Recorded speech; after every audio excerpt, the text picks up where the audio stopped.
Este mapita entonces nos menciona que existen 4 tipos de lenguaje o 4 registros de lenguaje, estamos hablando de la misma cosa, y de manera generalizante vamos a decir que los registros de lenguaje no son otra cosa más que variables dialectales, ¿no? Es decir, un registro de lenguaje estará determinado por cuestiones como de qué región soy, tiene que ver con aspectos socioeconómicos, tiene que ver con el contexto en el que me encuentro, porque obviamente, como decíamos, no es lo mismo hablar frente a los amigos o con los amigos que con el jefe o que con el profesor o lo que sea, ¿no? Entonces, todos estos elementos ayudan a la elección de un lenguaje o de un registro particular y, como les decía, son 4. El coloquial, que también lo podríamos entender en algunos contextos como informal, ¿no?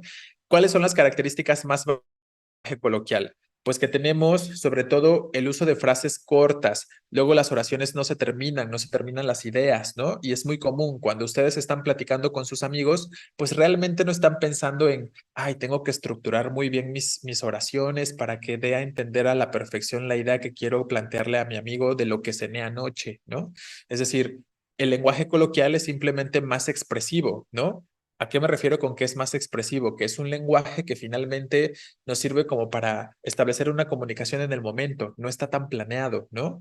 Nos sirve justo como para decir lo que opinamos, cómo nos sentimos, ¿no? Y les reitero, no lo pensamos tanto cuando usamos este lenguaje coloquial, sobre todo lo utilizamos en el contexto del día a día, ¿no? Con la familia, con los amigos y demás.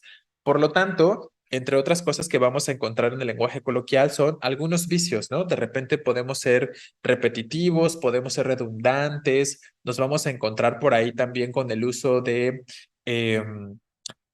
muletillas, ¿no? Las muletillas también son muy comunes. Muchos vicios pueden estar presentes en el uso del lenguaje coloquial, por lo que les digo, no hay mucha planeación detrás.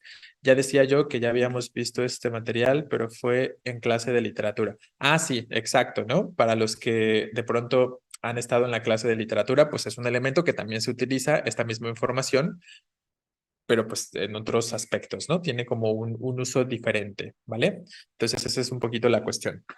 Eh, el lenguaje coloquial representa también un lenguaje más reducido o un vocabulario más reducido o que expresen en realidad lo que queremos plantear. Y de pronto hay falta de la continuidad temática. Ahí me equivoqué en cuanto a coherencia del discurso, ¿eh? Obviamente falta por ahí alguna letrita, dice coherencia, ¿no? Pero bueno, entonces, estas son algunas de las características más comunes sobre el lenguaje coloquial, ¿no? A veces no terminamos una idea y ya estamos hablando de otra cosa y luego ya estamos hablando de otra cosa y regresamos a la primera idea o al primer tema que se estaba abordando, ¿no? Estas cosas son muy comunes, como que andamos por todos lados cuando estamos platicando en un contexto más coloquial o hablando en un contexto más coloquial, ¿vale? Sí, con la intención de que pudieran ver exactamente algo de manera concreta coloquial, escribí de esa forma la palabra coherencia.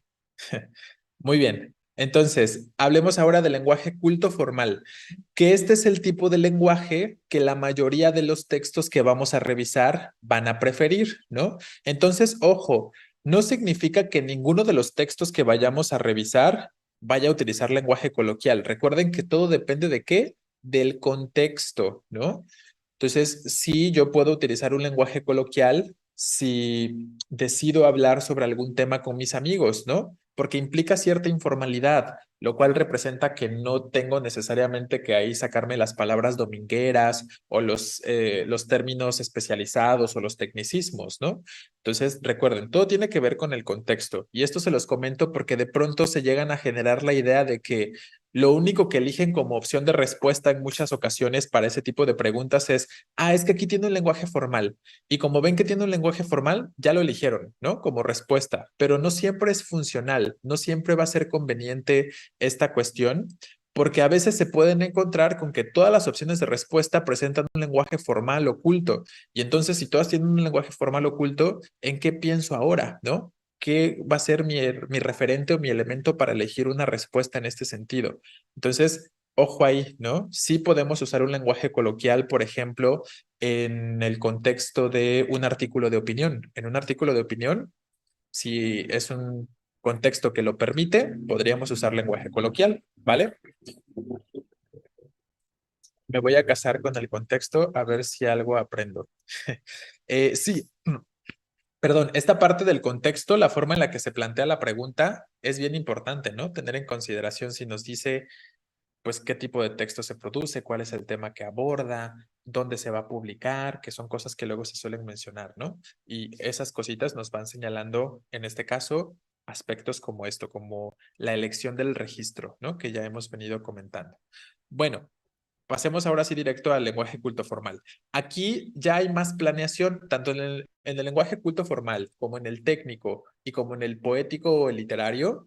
En estos tres últimos que vamos a mencionar, sí, definitivamente existe una planeación detrás del discurso. Ahí sí pensamos más cómo lo vamos a decir, cómo lo vamos a escribir, ¿no? Entonces, aquí sí vamos a encontrarnos con oraciones completas, con oraciones ordenadas, que buscan seguir las reglas o las normas del uso del lenguaje en cuanto a la acentuación, en cuanto a la puntuación, en cuanto a todos estos aspectos que hemos venido comentando nosotros en los temas previos, ¿no? Entonces, esto va a ser muy básico con respecto al lenguaje culto formal. Se busca eh, que todo esté de acuerdo a la normativa, ¿no? A las reglas de uso.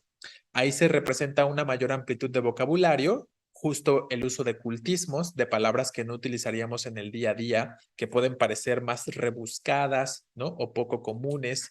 Eh, y también el uso de conectores va a ser mucho más amplio en este tipo de lenguaje, ¿no? Recuerden que dijimos que los conectores nos ayudan a qué? A estructurar el texto, a estructurar el discurso y por eso se usan más porque tratamos de ser más ordenados o tratamos de ser más estructurados al momento de usar un lenguaje más formal o más culto, ¿no? Bien, luego tenemos el lenguaje técnico científico, que para este caso se va a utilizar en contextos muy particulares, cuando estamos hablando desde una disciplina específica.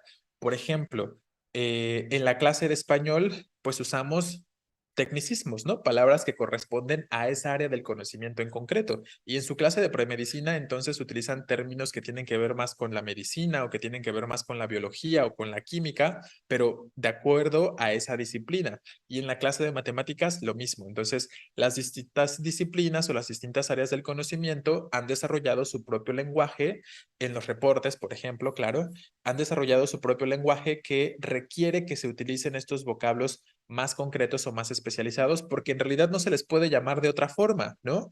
Por ejemplo, si yo les hablo de un verbo transitivo, pues les digo verbo transitivo o intransitivo porque así se llama y no lo puedo referir de otra manera. Y eso tiene que ver con ese vocabulario de ese contexto o de esa área del conocimiento en concreto, ¿no? Entonces, a eso nos referimos por un lenguaje técnico o científico, al lenguaje que utilizan los integrantes de un grupo especializado en algo, ¿no? En cualquier disciplina, en cualquier materia.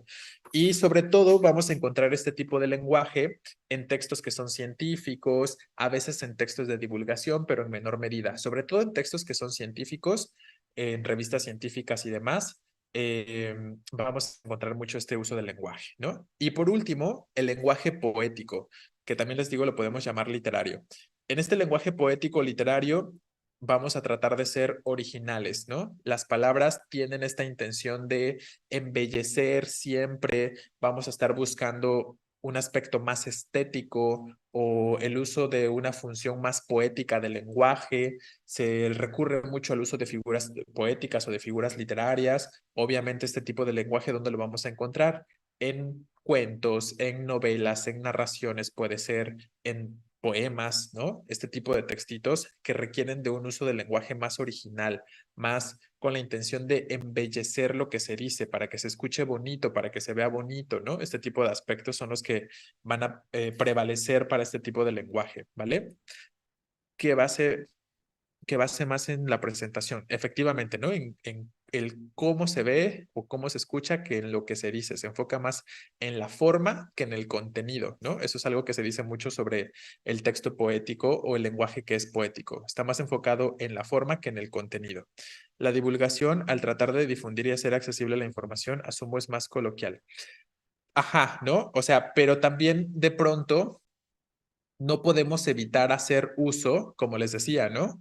De palabras que sí son especializadas, ¿no? Que sí pueden pertenecer a un contexto más específico. Como les decía hace un momentito, si yo quiero divulgar sobre, no sé, publicar un artículo para que todos los estudiantes de bachillerato en el país sepan que es un verbo impersonal, pues tengo que usar la terminología, lo tengo que seguir llamando verbo impersonal, tengo que seguir refiriendo de alguna u otra forma a sus elementos que son más especializados, pero claro, al momento de construir el discurso, pues sí voy a ser un poquito más informal o más coloquial, ¿no? Entonces, de que tenemos que usar algunos elementos que tengan que ver con el aspecto especializado, pues así va a tener que ser, porque estoy hablando de un tema que representa cierta especialización, ¿vale? Entonces, sí, aunque la intención sea difundir y hacer accesible la información, no se puede evitar caer en el uso de algunos términos que puedan ser especializados, ¿vale? Por eso se los planteo aquí. Es común en textos científicos y sí también en los textos de divulgación, aunque evidentemente en menor medida. Eso sería como la cuestión más concreta, ¿no? En un grupo más reducido eso sería el técnico científico, exacto, ¿no? En un grupo ya de personas que son perfectamente especializadas, ¿vale? Entonces, este esquemita nada más tiene la intención de que seamos conscientes de que existen cuatro tipos de lenguaje diferentes o cuatro registros distintos. ¿Esto tiene que ver con la adecuación? Sí, efectivamente, sí, es correcto. Esta cuestión del registro del lenguaje tiene que ver con la adecuación, ¿no? Dependiendo del contexto en el que nos encontremos, como hemos dicho, de lo que querramos lograr con nuestro textito, una de las cosas que tenemos que pensar es qué palabras uso, qué vocabulario o qué léxico voy a utilizar para expresar mis ideas, ¿no? Entonces, en resumen, eso es lo que nos importa con respecto a este esquemita, ¿no? Sí, mencionar las características de los distintos tipos de lenguaje, pero recordar que son estos cuatro y que no es como que no pueda usar nunca uno y siempre usar uno en específico, el otro sí, sino que hay que estar atentos, como hemos mencionado, al contexto que la pregunta nos pueda plantear, ¿vale? Bien, hasta aquí tenemos alguna pregunta sobre este esquema o las formas de registro.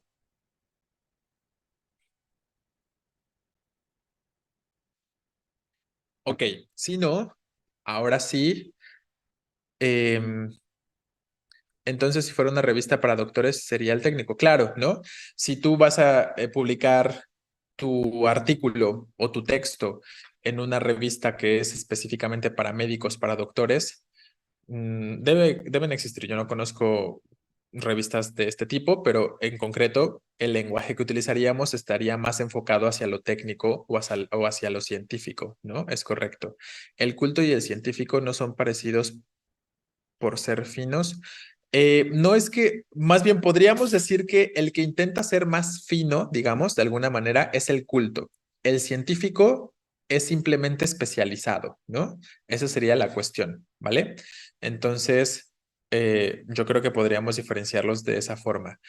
Son para contextos muy concretos ambos, pero no necesariamente son lo mismo, ¿no? Es decir, si yo estoy en un contexto culto, pues no tengo por qué utilizar palabras o léxico que tenga que ver con un área del conocimiento específico, ¿no? Más bien usamos palabras como tú mencionas, como más finas, entre comillas, ¿no? Esa sería un poquito la cuestión.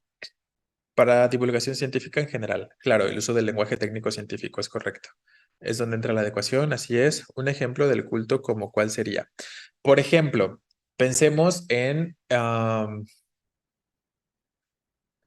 se me ocurre, antes de zambullirse, los nadadores se enzarzaron en una diatriba que nadie esperaba presenciar en aquel evento, ¿no? Entonces, vean, estoy utilizando palabras como zambullirse, enzarzarse, diatriba, presenciar, ¿no?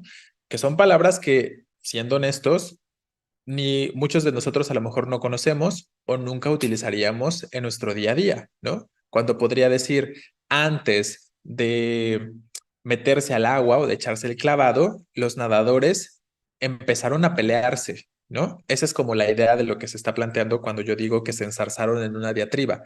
Empezaron a pelearse a palabras, ¿no? Porque la diatriba específicamente es como una discusión, pero a palabras, no a golpes, ¿no? Entonces, esa sería como la cuestión. Y ahí podríamos pensar en ese aspecto. Estamos usando, si lo notan, o en ese ejemplo les planteé palabritas que claramente no vamos a utilizar en nuestro día a día, ¿no? Que tienen que ver más con un contexto culto, ¿no? Que tienen que ver más con un contexto de conocer muchas palabras, ¿no? De conocer varias palabras. Y este se adquiere finalmente a través la lectura, ¿no? Sobre todo la lectura de manera concreta, ¿vale? Pero sí es muy marcada la diferencia entre uno y otro en el examen, ¿no? ¿Cuál y cuál, perdón? Entre el técnico y el culto, sí, es muy marcada, ¿no? Tan así como decir poliestireno. O sea, si yo uso la palabra poliestireno, ¿ustedes creen que tiene que ver con un contexto más técnico o con un contexto más culto? Entonces son palabras como así bien concretitas que a mí me parece que de forma bien específica vamos a poder identificar, esto es un tecnicismo, ¿no? Hablar de estoy tratando de recordar como un texto que hace referencia a nombres de plásticos, ¿no? Pero a nombres así como muy especializados, pues, ¿no? No dice plástico, sino dice como el nombre más especializado, el nombre científico. Entonces sí, es muy clara la diferencia en sus exámenes de cuando el aspecto es coloquial o de cuando el aspecto es científico o técnico o cuando es poético, ¿no? Entonces sí es muy diferenciable sin ningún problema. Vamos a hacer también sobre eso algunos ejercicios y vamos a ver algunos ejemplos un poquito más adelante y lo vamos a ir notando, ¿vale? Entonces, por ejemplo, un libro para un estudiante de medicina estaría más enfocado al lenguaje científico. Claro, ¿no? Efectivamente, los libros que ustedes vayan a leer en su carrera pues van a encontrarse palabras que nunca en su vida habían escuchado, ¿no?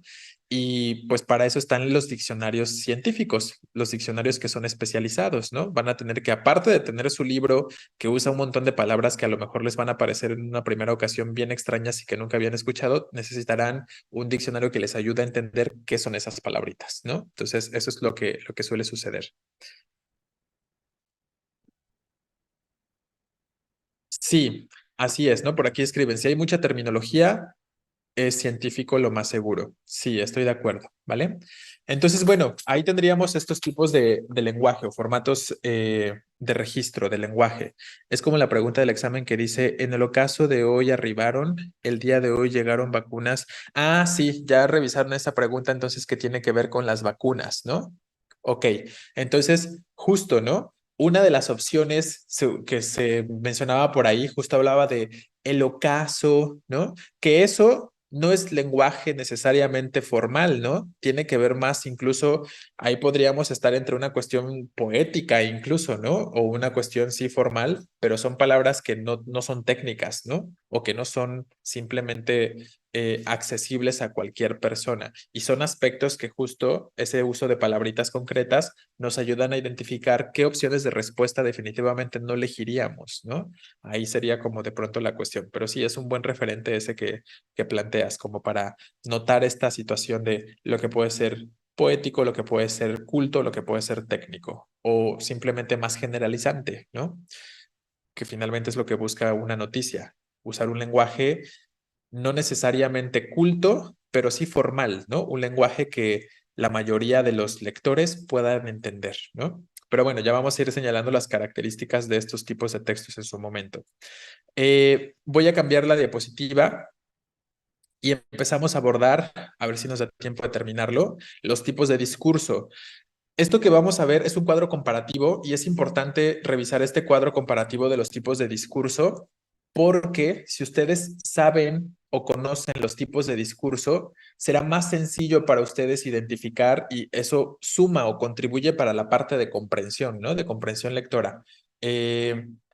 Podrán más fácilmente identificar el tipo de texto que tienen ante ustedes y podrán responder preguntas que tienen que ver con el tema del texto, el propósito del texto, que son preguntas que se les suelen plantear para algunas lecturas que han venido en sus exámenes. Entonces, esta parte de los tipos de discurso, de las formas del discurso, también es importante y empezamos entonces a desarrollarlo. ¿Qué sucede con los tipos de discurso? Básicamente, los tipos de discurso van a definir el propósito comunicativo, o sea, ¿qué quiero lograr con mi texto? Por eso es importante la cuestión del tipo de discurso, ¿vale? Y aquí lo que tendríamos que hacer es ya tener considerado o elegido la forma más adecuada para transmitir lo que querramos transmitir, ¿no? Por ejemplo, si lo que quiero lograr o mi propósito con mi texto es narrar, entonces debo elegir las palabras adecuadas y un discurso adecuado para lograr una narración. si lo que quiero lograr es explicar o describir o exponer o convencer, dar instrucciones, aquí les pongo varias cosas, ¿no? Dialogar, entre otros aspectos, entonces tendríamos que pensar cómo debo organizar el discurso y cómo debe ser mi discurso para que cumpla con estas situaciones o características que de pronto nos propongamos con un texto, ¿no? Entonces, aquí es donde entra en juego la cuestión de los tipos de discurso, ¿vale? Porque nos va a servir para que podamos, como les estaba mencionando, utilizar esa adecuación que hemos venido planteando con respecto a los textos, ¿no? Y vamos mencionando entonces el esquemita o el cuadro comparativo. En este cuadro, lo que intenté hacer es como resumir lo mejor posible en tres columnas distintas, como el concepto, las características más básicas de los distintos tipos de textos o de discursos y los géneros donde podemos encontrar estos tipos de discurso, ¿vale? Vamos a empezar hoy con el discurso, con el texto narrativo y yo creo que a lo mejor por ahí nos vamos a quedar por el día, ¿no? ¿Qué pasa con los textos que son narrativos o con los discursos que son narrativos? Primero hay que entender que lo que vamos a ver de manera simple o de manera sencilla es una sucesión de hechos, ¿no? Que van a desarrollarse a lo largo de cierto tiempo, en cierto lugar o en cierto espacio, y las acciones que se estén desarrollando, los hechos que se estén planteando, siempre van a ser protagonizados por personajes, ¿no? Entonces, ese sería un tanto el concepto o la característica más básica o general sobre un discurso narrativo, ¿no? Tenemos que identificar entonces que se esté contando una historia, ¿vale? Y que esa historia esté protagonizada por estos personajes que se desarrollen en un tiempo y en un espacio, como estamos mencionando. Y hay algunas características un poquito más concretas que tenemos en la tercera columna.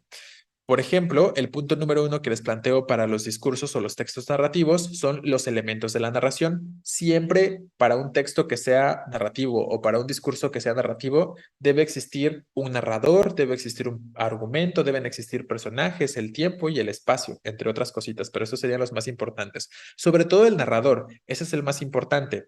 Y ¿qué pasa con el narrador en concreto? Pues ya sabemos que el narrador es esta voz que cuenta la historia. No digo, depende de qué tipo de narrador sea. Puede ser un narrador que es un personaje también de la historia, pero puede ser también un narrador que simplemente lo sepa y lo vea todo, pero que no forme parte de la historia como tal, pero que debe existir alguien que cuente la historia. Eso es un hecho de manera obligatoria para que un texto o un discurso pueda ser narrativo. Y también, les reitero, tenemos que identificar a los personajes, tenemos que identificar la estructura, que haya un planteamiento, un nudo, un desenlace, ¿no? Todos estos aspectos que tienen que ver normalmente con los discursos narrativos. También van a ser muy comunes los verbos de acción, porque siempre hay alguna acción realizada, como hemos dicho, por los personajes como tal. Normalmente este tipo de textos o de discursos van a estar en pasado, es habitual el tiempo pasado entonces de los verbos. Vamos a encontrar marcadores y conectores también temporales y en algunos casos podemos encontrarnos con figuras literarias como las metáforas, como las personificaciones, dependerá de cómo estemos construyendo nuestro discurso narrativo, ¿no? ¿Cuáles son los géneros que comúnmente hacen uso de este tipo de discurso? Los cuentos, las leyendas, las novelas, las crónicas, las historietas, cartas que son narrativas, los mitos, las biografías, las fábulas, entre otros, ¿no? Pero sobre todo esos serían como los más comunes. ¿Qué es lo que más viene en sus exámenes? Pues sobre todo vienen cuentos, ¿no?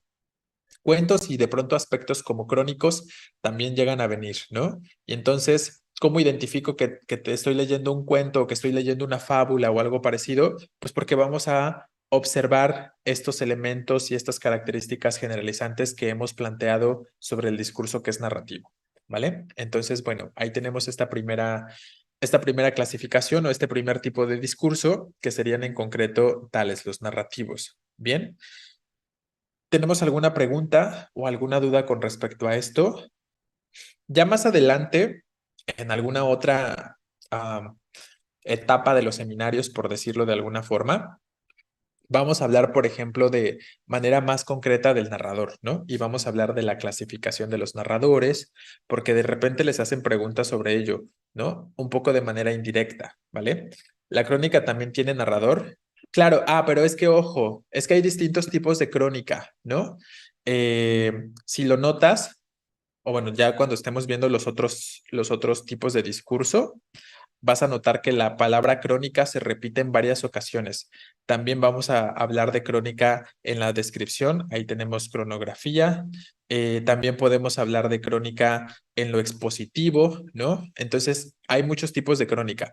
La crónica que tiene un narrador, pues es una crónica literaria, ¿no? Es una crónica, es que la idea de crónica es generalizante y la idea de crónica, lo adelantamos y con esto vamos finalizando, tiene que ver con simplemente narrar una historia, narrar un hecho, una situación, algo en el orden en el que hayan sucedido las cosas, ¿no? Que siga este orden justo como su nombre nos lo indica, cronológico. Lo que sucedió primero, lo que sucedió después y lo que sucedió al final. Y es básicamente la crónica, es eso, es una narración, ¿no? Es una narración de algún hecho. Pero les reitero, depende de cómo se aborde, ¿no? Puede ser una crónica deportiva, puede ser una crónica literaria, puede ser una crónica noticiosa, ¿no? Les reitero entonces, hay muchos tipos de crónica. En sus exámenes, sobre todo, vienen crónicas deportivas o noticiosas, pero no literarias, ¿no? Porque las crónicas literarias suelen ser extensas, muy similar a lo que podría ser de pronto a lo mejor un cuento. La diferencia es que en una crónica literaria se marcan fechas muy concretas, ¿no? Como en 1900 y cacho sucedió tal cosa y se va desarrollando la narración, ¿no? Eso sería como un poquito la diferencia, pero sí, la crónica es finalmente una narración, ¿vale? Nos estamos contando algo. Puede entrar también la relatoría dentro de lo narrativo, depende de cómo se construya. Entonces, eso, ¿no? O sea, con estas preguntas que están planteando, nada más les quiero empezar a hacer notar lo siguiente. Existen características muy particulares que vamos a mencionar sobre sobre los distintos tipos de textos. Entonces, sí les voy a mencionar como de, la crónica tiene estas características específicas y la noticia tales otras y el ensayo tales otras, pero también debemos entender que a pesar de que sean las características generalizantes, ¿ustedes qué creen? ¿Que siempre se van a producir o construir de la misma forma? ¿O que va a haber ejemplos de crónicas, de ensayos, de noticias que no van a tener todas las características que mencionemos, ¿no? Pues efectivamente eso va a suceder.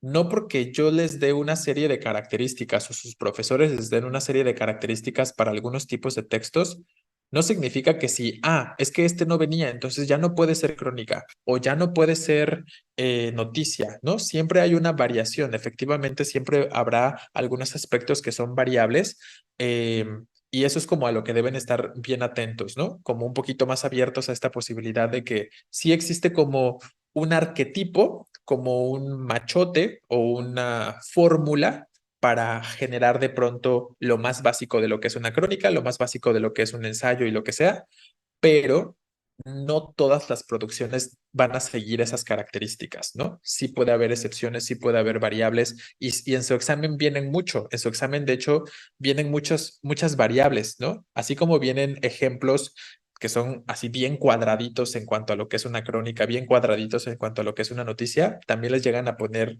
opciones de respuesta o ejemplos que son un poquito más variables, ¿no? Entonces, desde ahorita vayan haciéndose a esa idea. En el examen venía uno que decía, ¿cuál era un ejemplo de una crónica? Ajá, ¿no?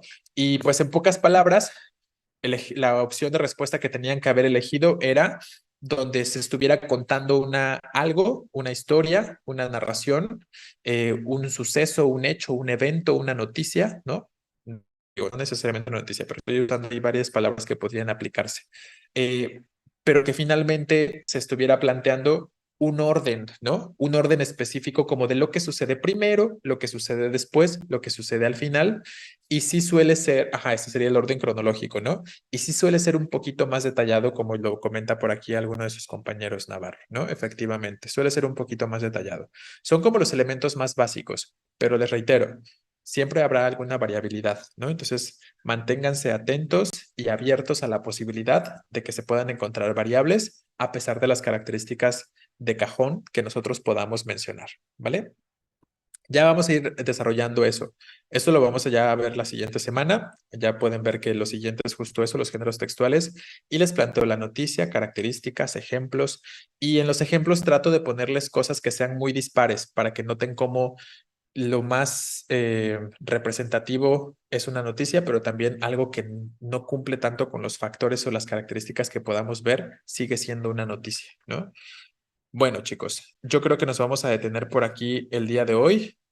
Estamos pendientes entonces de terminar de hablar de las formas del discurso, de los tipos de discurso, para poder